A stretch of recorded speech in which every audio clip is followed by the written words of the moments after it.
Samantala, pinangalanan na ng mababang kapulungan ang mga tatayong prosecutor sa impeachment trial ni Vice President Sara Duterte. Naritong muli si Judea Bernardo.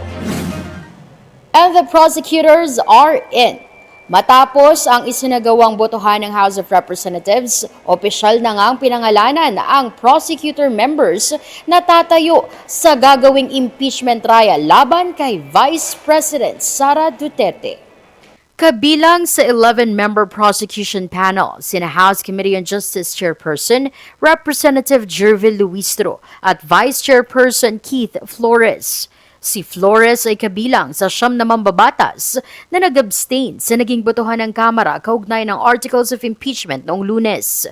Kasama rin sa 11-member prosecution team si Senior Deputy Minority Leader Leila de Lima at Representatives Terry Ridon, Rog Gutierrez, Isabel Zamora, Lawrence Defensor, Chal Jokno, Kakabag-Aw, Lorden Suan at Joel Chua.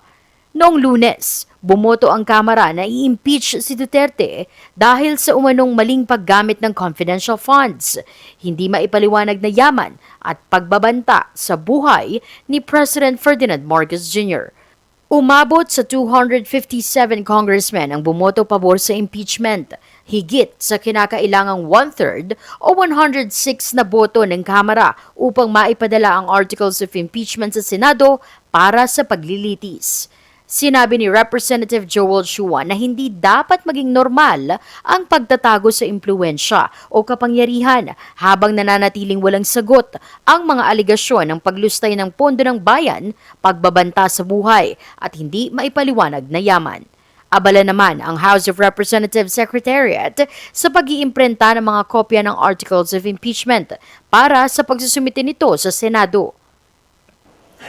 Sinabi ni House Secretary General Cheloy Garafil na ang kanilang pangunahing layunin ay matiyak ang accuracy ng mga isusumiting dokumento. Sinabi rin ni Garafil na sa kasalukuyan, ang Articles of Impeachment kaakibat ang mga dokumento nito na umabot na sa libu-libong pahina ay kasalukuyang pinoproseso, inaayos at sinusuri upang matiyak na tugma ito sa isinagawang o inaprubahan ng Kamara de Representantes.